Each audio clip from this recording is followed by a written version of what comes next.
स्वागत है आप सभी का ऑनलाइन बोर्ड स्टडी चैनल में। दोस्तों तो आज का जो मैं पेपर कराने वाला हूं, सीडीपी का पेपर कराने वाला हूं, 22/12/2021 का पेपर जो ऑनलाइन एग्जाम हुआ था। ठीक है, तो आज जो मैं कराऊंगा वो ट्रिक से और समझा कर कराऊंगा। मैं दोस्तों बता दूं कि नंबर 1 पेडागोजी का चैनल है ये, और इस पर आप यदि आप तैयारी करते हैं तो कहीं से भी आपको दिक्कत नहीं होगी, क्योंकि यहाँ पे पेडागोजी का ऑपरेशन होता है और आप लोग भी ऑपरेशन करना सीख जाइएगा। डेफिनेट रूप से आपका सीटेट निकलेगा, या कोई भी टेट की तैयारियाँ कर रहे हैं तो आपकी तैयारियाँ बेटर हो जाएगी। क्वेश्चन फर्स्ट फटाफट करते हैं। अगर आप मेरे से जुड़ना चाहते हैं, रेगुलर क्लास करना चाहते हैं, इस नंबर से जुड़ जाइए और मैसेज कीजिए कि सर मुझे ग्रुप में जोड़ दिया जाए। मैं आपको ग्रुप में रखूँगा। जब तक एग्ज़ाम नहीं होता है तब तक आप इस ग्रुप में रहिए, काफ़ी अच्छा तरीक़ा से तैयारी करिए और स्कोर आपका अच्छा जाएगा। ठीक है, चलिए आइए प्रथम क्वेश्चन है, ध्यान से समझिएगा। कहता क्या है कि विकास के किस क्षेत्र का संबंध बौद्धिक सामर्थ्य जैसे ध्यान, स्मृति, समस्या समाधान, कल्पना और रचना करने से है। तो भैया कभी भी कहेगा रचना करने से संबंधित है तो क्या कर रहा है, स्मृति, समस्या समाधान, कल्पना और रचना करने से। रचना कब करिएगा, जब आपके पास जानकारी होगी तब ना करिएगा रचना। दोस्तों जानकारी होगी तब ना। तो जानकारी को क्या कहते हैं, संज्ञान कहते हैं, और यहाँ पे लिखा हुआ है संज्ञानात्मक क्षेत्र। तो जिन लोगों ने बी किया है भैया उन सभी का सही जाते हुए। ठीक है, चलिए फटाफट अगला क्वेश्चन कीजिए। चलिए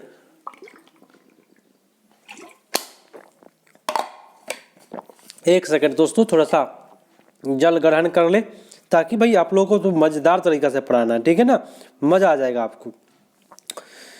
चलिए, सना ने अपनी कमीज का बटन बंद करने और क्लास पकड़ना सीखने से पहले, मेरे दोस्तों मैं आपको चिल्ला चिल्ला करके रोज 8 बजे के क्लास में बोल रहा हूं कि ये करने से पहले ये कर लेता है। मैं इसलिए इस तरह से बोलता हूं ताकि आप लोग समझे। कभी भी लिखा रहेगा कि जैसे कि स्कूटी चलाने से पहले साइकिल चलाना आप लोग सीखे थे कि नहीं सीखे थे? बाइक चलाने से पहले आप लोग साइकिल चलाना सीखे थे कि नहीं? तो वही बात कर रहा है क्या कि वह बटन बंद करने और कलम पकड़ना सीखने से पहले गिलास और बोतल पकड़ना सीख लिया। कभी भी इस प्रकार का प्रश्न आएगा कि हाई करने से पहले हाई कर लिया तो आपका उत्तर अधोगामी सही जाता है, और 100% मैं गारंटी देता हूं कि आप कभी गलती नहीं करेंगे। अब इससे ज्यादा मैं क्या बताऊं। जिन लोगों ने सी किया है सही है, रेगुलर है, उन लोगों को समझ में आ जाएगा। भैया आपका अगला प्रश्न आपकी स्क्रीन पर मौजूद है कि बच्चों का विकास इनमें किसका परिणाम है? तो बच्चों का विकास जो है केवल आनुवंशिकता की बात करता है तो गलत, केवल वातावरण तो गलत, विद्यालय ये गलत। तो क्या होगा, आनुवंशिकता वातावरण के बीच परस्पर अंतःक्रिया होनी चाहिए, और ये अंतःक्रिया वाली जो बात होती है वह काफ़ी मज़ेदार बात होती है। जिन लोगों ने डी किया भैया सही जा रहे हो आप लोग। ठीक है ना, चलिए आ जाइए अगले प्रश्न पर। हाँ, अगर आप मेरे नज़दीकी जगह से है, मैं अपना स्थान बता देता हूँ। मुजफ्फरपुर जिला के साहेबगंज थाने से मैं हूँ। अगर आप नज़दीकी जगह से हैं तो मेरे यहाँ ऑफलाइन क्लास भी चालू है, और अब की पिछली बार जो ऑनलाइन एग्ज़ाम हुआ था सीटेट का, मैं आपको बता देता हूँ रिजल्ट। मेरे यहाँ से 19 स्टूडेंट में 17 स्टूडेंट ने सफलता पाया है। तो रिजल्ट काफ़ी धांसू जाता है, आप लोग जुड़ जाइए आकर के ऑफलाइन क्लास में भी। चलिए, निम्नलिखित में कौन सा कारण समाजीकरण का प्राथमिक कारक नहीं है? तो भैया ये तो प्राथमिक कारक है, आस पड़ोस भी प्राथमिक है। समकक्षी समूह जो है ना वह कहाँ मिलता है? तो विद्यालय में मिलता है। आपके साथी लोग कहाँ मिलेंगे? विद्यालय में, और ये प्राथमिक कारक नहीं है, द्वितीय है। तो भैया प्राथमिक कारक कौन सा नहीं है? तो भाई समकक्षी समूह, एक सेकेंड सुनिए, रुकिए, मारिएगा नहीं। समकक्षी समूह विद्यालय में भी मिलते हैं, और आपके परिवार के आस पड़ोस जगह में भी आपके समूह मिल जाते हैं। समकक्षी बोले तो आपके क्लास के स्टूडेंट। सरकार जो है वह प्राथमिक कारक नहीं है, तो यहाँ पे सरकार हो जाएगा। जिन्होंने डी किया सही जा रहा है भैया, मजा आ जाएगा। क्लास को कभी भी मज़ेदार तरीका से करिए, और मेरा स्टाइल जो है ना कुछ अलग है। पहले आप लोग क्वेश्चन पढ़े, और क्वेश्चन कहता क्या है कि क्या कहता है, हाइंस की दुविधा पर बच्चों की प्रतिक्रिया के आधार पर लॉरेंस कोलबर्ग ने किस विकास की विभिन्न अवस्थाओं को प्रतिपादित किया है। नैतिक विकास। भैया कोलबर्ग की बात कभी भी आता है तो नैतिक शब्द आपको आएगा, और इससे बेटर कुछ हो ही नहीं सकता है क्योंकि कोलबर्ग का ये स्पेशल वर्ड है। चलिए अगला प्रश्न है कि 9 वर्ष की लीला ने बटनों के संग्रह को अपने माप के अनुसार वर्गीकृत किया। बटन है उसके पास, इस प्रकार से अलग अलग किया, छोटा सा बटन को छोटा जगह रखा, ठीक है, अपने माप के अनुसार वर्गीकृत किया। फिर वह सभी समूह को बटन को एकत्रित किया, बोले तो एक जगह इकट्ठा किया। एक सेकेंड दोस्तों, एक सेकेंड, थोड़ा सा रुकना पड़ेगा, रुकना पड़ जाएगा आपको, एक सेकेंड दोस्तों। हाँ, तो आप लोगों को ताजमहल का दर्शन हो गया होगा, ठीक है ना। हाँ, अब आइए क्वेश्चन पर, थोड़ा सा यहाँ पे कट गया था और आप लोगों के सामने मैं फिर से मौजूद हूँ। ताजमहल का थोड़ा थोड़ा दर्शन आपको झलक दिखाई दिया होगा। आइए क्वेश्चन करिए। हाँ, 9 वर्ष की जो महिला लीला थी वो क्या कर रही थी, बटन का संग्रह कर रही थी, ठीक है। फिर उसको क्या किया, एक जगह कर लिया। एक जगह करने के बाद क्या किया, फिर उन्हें उनके छेद के आधार पर दोबारा वितरित किया। बोले तो जो बटनवा जो था ना, तो बटनवा में छेद वो था, छेद के आधार पर फिर क्या किया, बटनवा को हटाया। जैसे कि बड़ा बटन है, इसमें 2 ही छिद्र था, तो उसके आधार पर भी हटाया, और उसके बाद क्या करा, दोबारा फिर वितरित किया, माने बांटा। जीन पियाजे के संज्ञानात्मक विकास के सिद्धांत के अनुसार लीला डैश के विकास के चरण पर है। बताए लीला कहाँ पे जाएगी। दोस्तों अगर बटन है तो वो आंख से बटन को देख रही है, और बटन है तो आंख से वो बटन के छिद्र को भी देख रही है, समझिए। तो जो सामने में दिखाई दे रहा हो और सामने में देखकर आप वर्गीकृत करते हैं तो सामने को कहते हैं मूर्त संक्रियात्मक अवस्था, मूर्त बोलते हैं, ठीक है ना। तो जिन्होंने सीख किया है सही जा रहा है, ठीक है। चलिए अगला क्वेश्चन है कि जब बच्चे अपने अनुभव को अपने वर्तमान स्कीमा में समाहित कर ले तो इसको डैश कहते हैं। देखिए आपके पास जो भी अनुभव है उसके वर्तमान स्कीमा में प्लस कर लीजिए, बोले तो शामिल कर लीजिए, तो उसको कहते हैं, मेरे दोस्तों याद रखिएगा, आत्मसात्करण कहते हैं। लेकिन अगर परिवर्तन करके करता तो समायोजन होता। मेरी बात ध्यान से सुनते चले, क्योंकि मेरा बात जो है ना, प्रत्येक बात 24 कैरेट सोना की तरह काम करेगा एग्जाम में, समझे ना। आते चलिए अगला प्रश्न है कि लेव वाइगोस्की के संज्ञानात्मक विकास सिद्धांत को डैश कहा जाता है, क्योंकि वे तर्क देते हैं कि बच्चे का सीखना संदर्भ में होता है मनोगतिशील, मनोलैंगिक, सामाजिक, सांस्कृतिक, व्यवहारात्मक क्या होगा। देखिए वाइगोस्की साहब का दोस्त है सामाजिक और सांस्कृतिक, इससे बेटर क्या होगा, आप लोग तो जानते हैं ना, इतना तो जानते हैं भैया। आ जाइए अगला प्रश्न पढ़ाते हैं। कहता क्या है कि जब कोई अध्यापिका किसी विद्यार्थी को उसके विकास के निकटस्थ क्षेत्र पर पहुंचने के लिए सहायता को निष्पादित करने के वर्तमान स्तर के अनुरूप ढालती है तो अध्यापिका किस नीति का प्रयोग कर रही है, बताए। देखिए कभी भी सहयोग की बात हो, सहायता की बात हो, तो उसको पार कहते हैं। वाइगोस्की का सबसे बेटर वर्ड है। कोई दिक्कत हुआ भैया, होगा ही नहीं। पार बोलते हैं ढांचा, और पार का मतलब मैंने बताया था, सहयोग करना, इशारा से, संकेत से, समझे।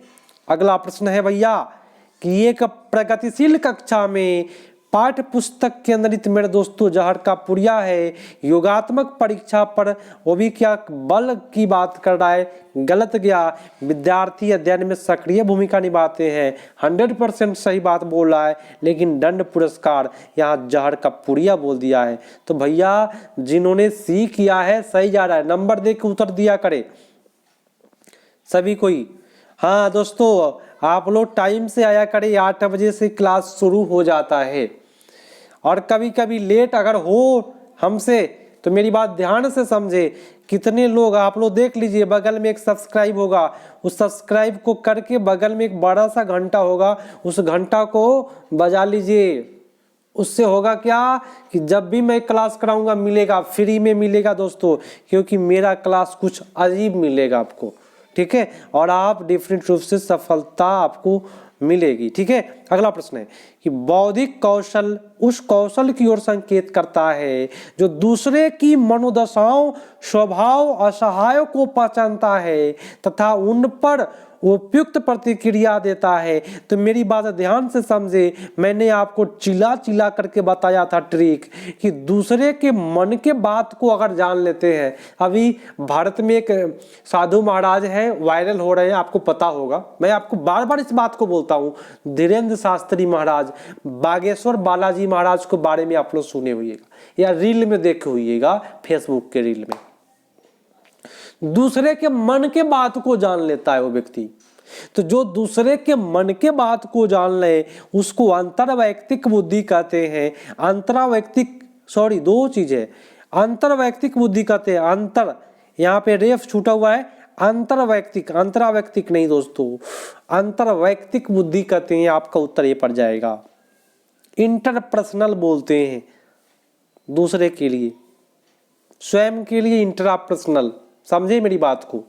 चलिए, राष्ट्रीय शिक्षा नीति 2020 प्रस्तावित करती है कि क्या करती है भैया, देख लीजिए, प्राथमिक कक्षाओं के बच्चों को उनके घर की या स्थानीय भाषा में पढ़ाना चाहिए। ये कितना अच्छा बात बोल दिया है। आप टीचर बनने जा रहे हैं दोस्तों, मेरी बात सुन लीजिए, आप अपने बच्चों को मातृभाषा में पढ़ाइएगा, उनकी मातृभाषा में, अपनी नहीं। वहां का जो भी वातावरण होगा उसके अनुसार आपको पढ़ाना पड़ेगा। आपका उत्तर ही पड़ गया। चलिए, टीचर बनने जा रहे हैं और बनना है आपको, ये मन में ठान लेना है। लेकिन जो लोग मन में नहीं ठाने हैं ना, वो लोग वही असफल होते हैं। मन में ठान लीजिए कि अब की बार चाहे जो हो 120 प्लस ले आना है, तो ऐसे मन में ठानना है। अगला है, एक विद्यालय बैडमिंटन प्रतियोगिता के लिए विद्यार्थियों का चयन करते समय लड़कों को प्राथमिकता दे रहा है। बोले तो क्या, समझिए मेरी बात। कह रहा है कि ना केवल लड़का भाग लेगा, लड़की से नहीं देंगे, लड़की से हार जाएगी।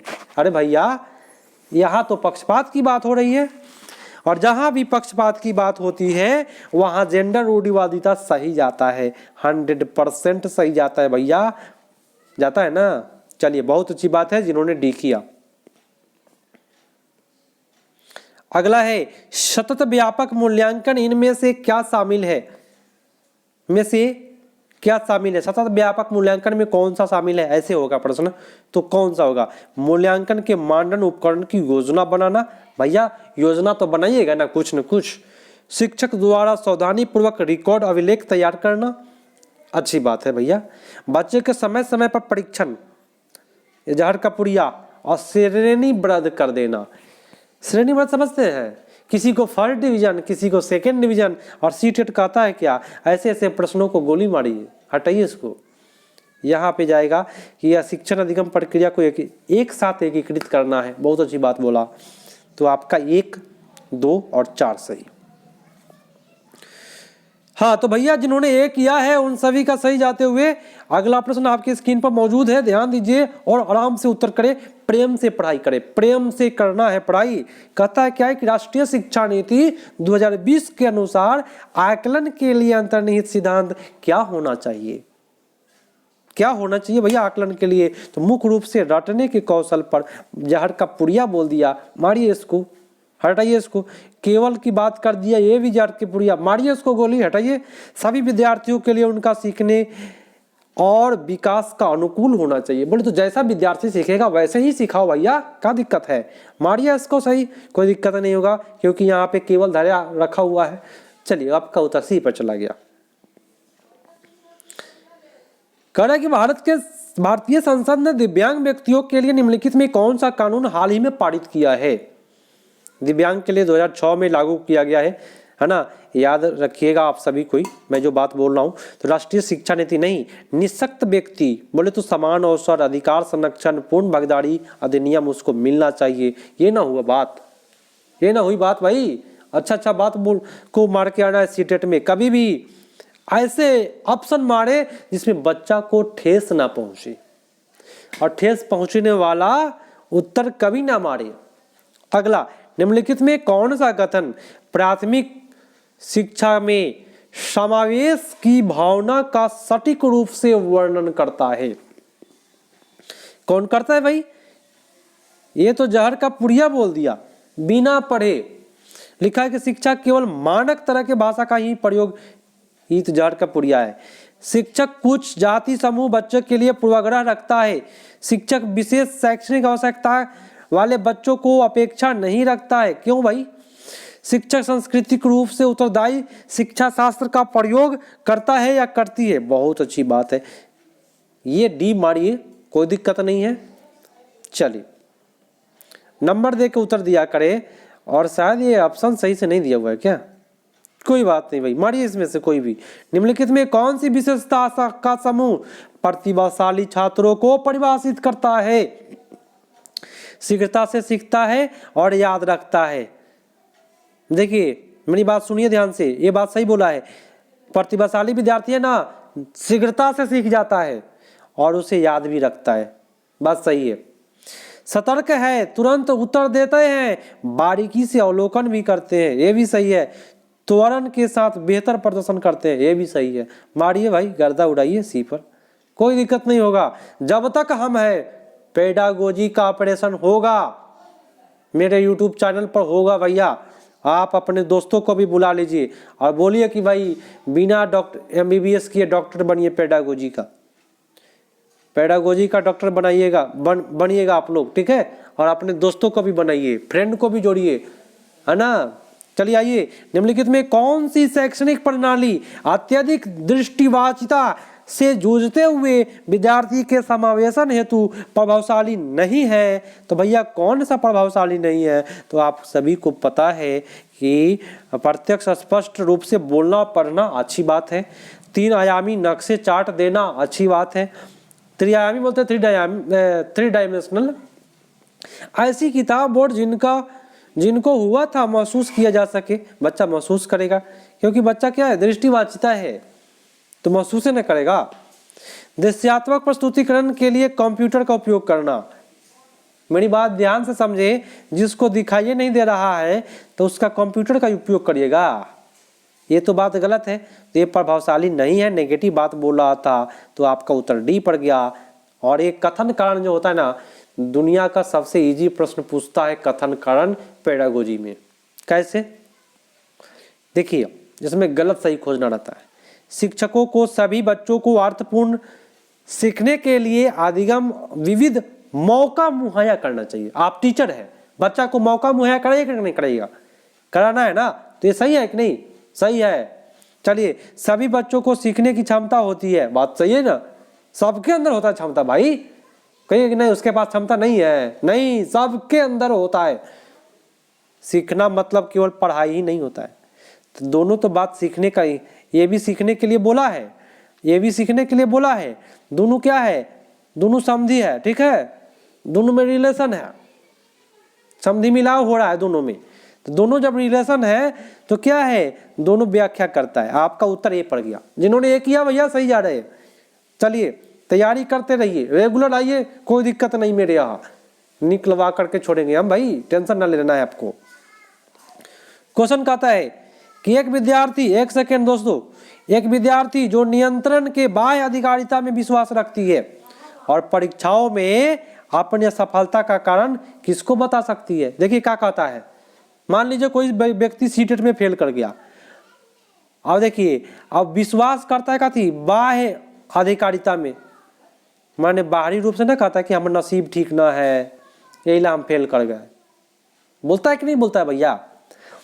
तो असफलता का कारण किसको बताएगा? जो बाहरी रूप से सोचता है, बाह्य अधिकारिता में विश्वास रखता है भगवान पर, तो कहता है कि मेरा किस्मत खराब था इसलिए हम फेल कर गए, यही ना होगा भैया? तो मेरी बात सुन लीजिए, कभी भी किस्मत खराब नहीं होगा अगर आप अपने मन में ठान लीजिएगा कि अब की बार छोड़ना नहीं है, चाहे जो हो जाए, दुनिया बदल जाए। यार 1 साल बर्बाद होगा ना, 1 साल, मात्र 1 साल मेहनत करना है आपको, बस 1 साल कस के मेहनत कीजिए और फिर दोबारा नहीं आइए, ठीक है। 120 प्लस लेकर के बैठ जाइए, ठीक है। आइए अगला प्रश्न को करते हैं।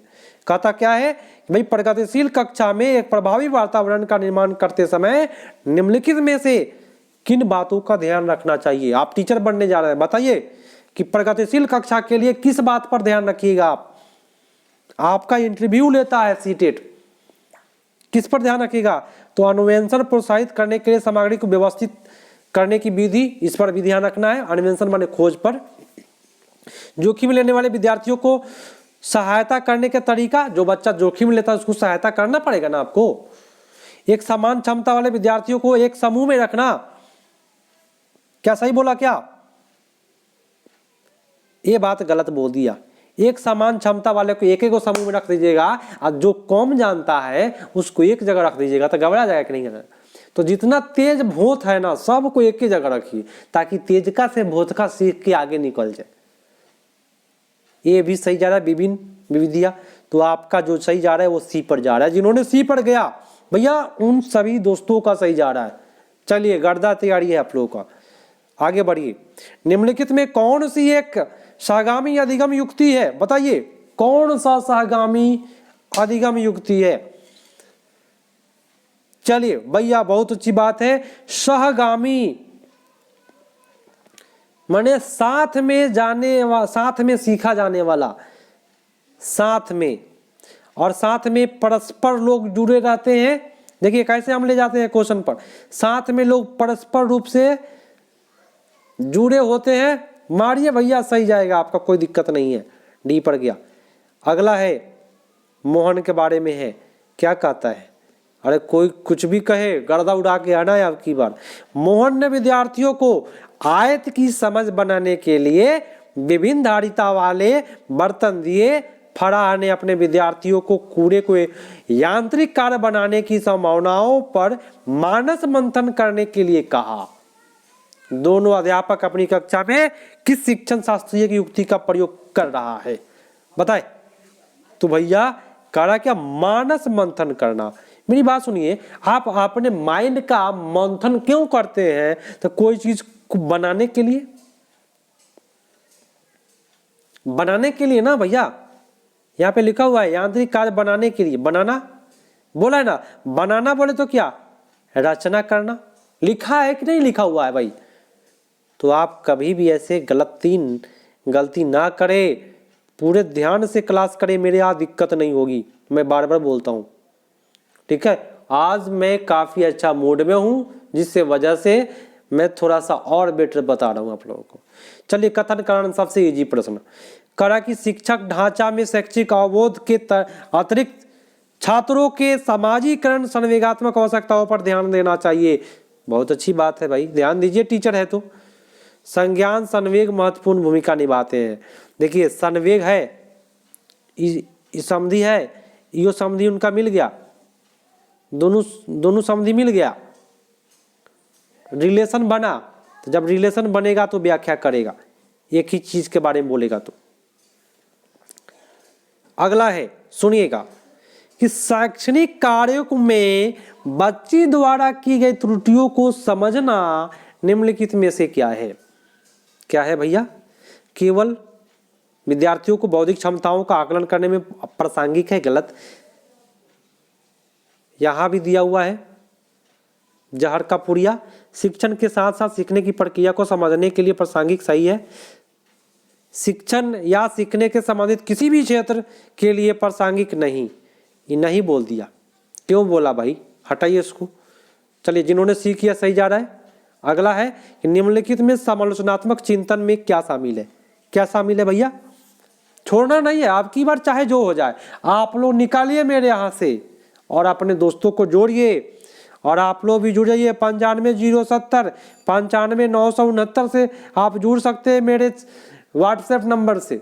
या चैनल में ज्वाइन लिखा होगा उस पर भी क्लिक करके आप ज्वाइन कर सकते हैं मेरे चैनल को, या बगल में सब्सक्राइब होगा उसको सब्सक्राइब करके बड़ा सा घंटा होगा, उठाइए पत्थर और फोड़ लीजिए घंटा को, डेफिनेट रूप से क्लास मिलेगा आपको। निम्नलिखित में संरचनात्मक चिंतन में क्या शामिल है? भैया शामिल है क्या? परसंज्ञान है, विश्लेषण है, मनन है। आप नोट करिए, नोट करिए जरा, मैं आपको बता रहा हूँ। समालोचनात्मक चिंतन में कौन कौन आता है? परसंज्ञान आता है, विश्लेषण आता है और मनन आता है, तीनों आता है। आप इसको याद रखिएगा, ठीक है। अगला प्रश्न आपकी स्क्रीन पर मौजूद है, पूरे ध्यान से करिएगा क्लास को। कहता क्या है, ध्यान से देखिए। मैं आपको टाइम बताता हूँ, 25वां मिनट है, 28वां नंबर क्वेश्चन चल रहा है, तो मैं आपका टाइम ही बर्बाद नहीं करूंगा और मजेदार तरीके से पढ़ा दूंगा आपको। अनीता जो कि चौथी कक्षा की अध्यापिका है, अपनी कक्षा में एक ऐसी स्थिति का सामना कर रही है जहां कई विद्यार्थी पढ़ाए जा रहे हैं, विषय में उकताहट महसूस कर रहे हैं और इस स्थिति में क्या करना चाहिए। मैंने कोई बच्चा पढ़ रहा है, उब गया है विषय में, क्या करिएगा? अनदेखा करिएगा का? ये तो जहर का पुड़िया बोल दिया। अनदेखा करेंगे नहीं दोस्तों, दंडित करेंगे नहीं दोस्तों। ऐसे ऐसे बात को तो भाई पहले हटाइए इसको, है ना। पाठ विषय वस्तु पढ़ने के तरीकों को पुनः चिंतित करिए, फिर से सोचिए भाई बच्चा क्यों उकताहट महसूस कर रहा है, क्यों महसूस कर रहा है भाई, ठीक है। तो यहाँ पे जिन्होंने सी किया है भैया उन सभी का सही जा रहा है। अगला है, सुनिएगा मजा आएगा भाई। किसी अध्यापक को अपने विद्यार्थियों को किसी कार्य के लिए आंतरिक रूप से प्रेरित करने के लिए क्या कहकर प्रोत्साहित करना चाहिए? मान ले आप टीचर बनने जा रहे हैं, सबसे पहली मेरी बात सुनिए, आप एक टीचर बनने जा रहे हैं तो बताइए आप बच्चा को कैसे प्रोत्साहित करिएगा, प्रेरित करिएगा, कैसे प्रेरित करिएगा बच्चा को? 4 ऑप्शन में से बताइए। आपको आपसे इंटरव्यू में पूछा जाएगा, कैसे जवाब दीजिएगा बताइए। चलिए, जब विद्यार्थी पहले से कार्य खत्म कर ले तो उन्हें 5 सितारा मिलेंगे। भैया क्या मिले रहा है, इससे क्या होगा? मैं देखती हूँ कि कौन सा प्रथम आता है, ये गलत बात है। प्रथम अब फर्स्ट डिवीजन, सेकेंड डिवीजन, ये मैट्रिक इंटर में होता है, लेकिन शिक्षक पात्रता परीक्षा में नहीं होता है। इस काम को करना कितना मजेदार है, चलो देखते हैं हम इस गतिविधि में क्या सीख सकते हैं। भैया बच्चा जब गतिविधि करेगा ना, और मजेदार वाली बात हो रही है, कितना मजेदार है, बच्चा भाई खूब प्रोत्साहित होगा। सर जी बोल रहे हैं मजेदार बात, जरूर कुछ बात है भाई, है ना, इससे बच्चा प्रेरित होगा। लेकिन भाई वो विद्यार्थी जल्द काम पूरा नहीं करते हैं, खेल सत्र में खेलने नहीं जाने दूंगा। भाई आप कहेगा कि तुम जल्दी काम नहीं करेगा ना तो तुमको खेलने नहीं जाने देंगे, ये टीचर बनने जा रहे हैं भाई, ये गलत है। तो भैया आपका उत्तर जो होगा सबसे बेटर सी पर जाएगा। बहुत अच्छा है भाई, आप लोगों का परफॉर्मेंस ठीक है, और जो लोग रेगुलर बने रहते हैं उनको बहुत बहुत धन्यवाद। और आप सभी को मैं कह रहा हूँ, जो लोग रेगुलर मेरा क्लास देख रहे हैं, आप अपने दोस्तों को जरूर जोड़िए। मेरे यहाँ के लोग नहीं भाई, मेरे यहाँ जो ऑफलाइन क्लास में आते हैं उन लोगों को मैं नहीं बता रहा हूँ, जो लोग मेरे यहाँ दूर दूर से ऑनलाइन से जुड़े हुए हैं उन सभी को मैं कह रहा हूँ भैया आपको कि आप अपने दोस्तों को भी जोड़िए। खुद जुड़े हुए हैं, दोस्तों को जोड़िए, क्योंकि टीचर में सहयोग की भावना होनी चाहिए। अगर आप सहयोग करेंगे, डेफिनेट रूप से सहयोग बोले तो क्या, आप हमको सहयोग करेंगे, मैं आपको करूँगा, और इसी प्रकार से भाई देश दुनिया आगे बढ़ेगा और आप लोग जरूर सफल होइएगा। सीखने की गति डैश है भैया, क्या है? पूरी तरह से व्यक्ति कारकों पर निर्भर करता है, बात सही है, लेकिन आगे देखिए, पूरी तरह से जो होता है ना, ये पूरी वाली बात है ना, ये भोज का पूरी बन जाता है। पूरी तरह से ये लिमिट वाली बात हो रही है, तो ये कभी सही नहीं जाता है।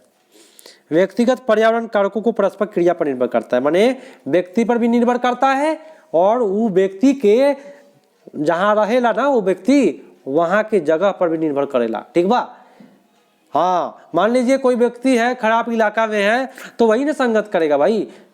तो अच्छे इलाका में है, बड़े बड़े लोगों के साथ आप जुड़े हुए हैं तो बड़ी बड़ी बातें आप सुनिएगा। बड़े बड़े कहने का मतलब क्या, जो लोग पढ़ाई से जुड़े हुए हैं तो अच्छे अच्छे बात करेंगे। तो वही बात है, आपका उत्तर जिन्होंने सी किया भैया उन सभी का सही जा रहा है। यहाँ आपका उत्तर सी पर चला गया। तो भैया मिलते हैं अगले पार्ट में। क्या काफ़ी आप लोगों को पका दिया आज 29 मिनट में। तब तक के लिए धन्यवाद भैया, जय हिंद। दोस्तों को जरूर जोड़िएगा और लाइक करके ही जाना है, चाहे जो हो जाए, सब्सक्राइब कर लेना है। जय हिंद।